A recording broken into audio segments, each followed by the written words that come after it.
Balik tayo dito sa Pilipinas. Sinampahan ng kasong tax evasion ang aktres at TV host na si Solen Husa pati ng kanyang accountant.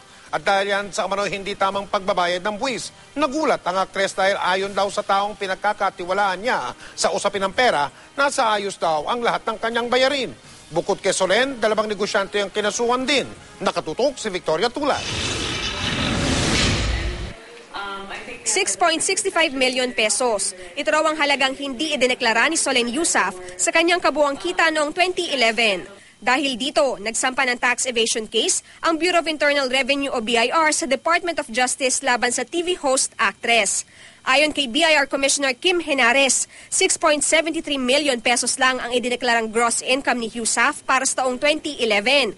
Pero nadiskubre raw ng ahensya na 13.38 million pesos ang kanyang kinita.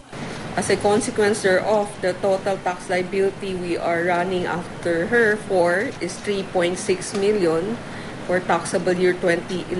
This is inclusive of surcharge and interest. Kasamang sinampahan ng kaso ang accountant ng aktres na si Teofilo Magno Jr. na nagsertipika ng kanyang financial statements. Ayon sa DOJ, ngayong araw nakatakdang padalhan ng sabina ang kampo ni Yusaf. Sabi ko nga sa mga artista, hindi naman sila tina-target. Kaya lang, sila pinakamadaling tingnan kung talagang nagre-report ba sila ng income o hindi. Among the taxpayer na pinakamadali tingnan, yun hong mga taxpayer na kailangan expose sila para kumita sila.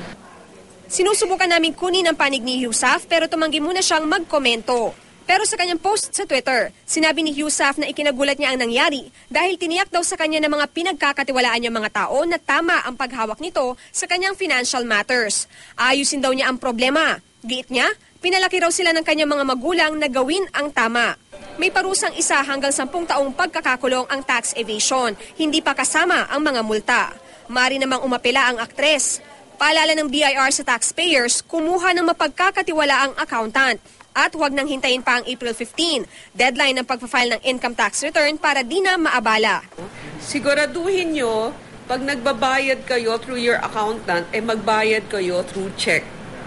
At saka yung cheque na yan, kailangan payable to the Bureau of Internal Revenue directly. Huwag rin kayo magbigay ng cash kasi, alam mo, temptation din yan di ba?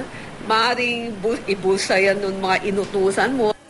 Bukod kay Yusaf at accountant nito, kinasuhan din ng BIR ang dalawang negosyanteng si Thompson Ong Lua, may-ari ng Thompson Hardware and Lighting Center, at Christian P. Soriano, may-ari ng Natrix Enterprise.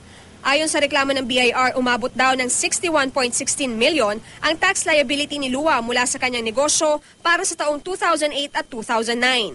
Samantala, 101.90 million naman ang hinahabol ng BIR kay Soriano para sa taong 2009. Sinisika pa ng GMA News na makakuha ng pahayag ng dalawang negosyante. Victoria Tulad, nakatutok, 24 oras.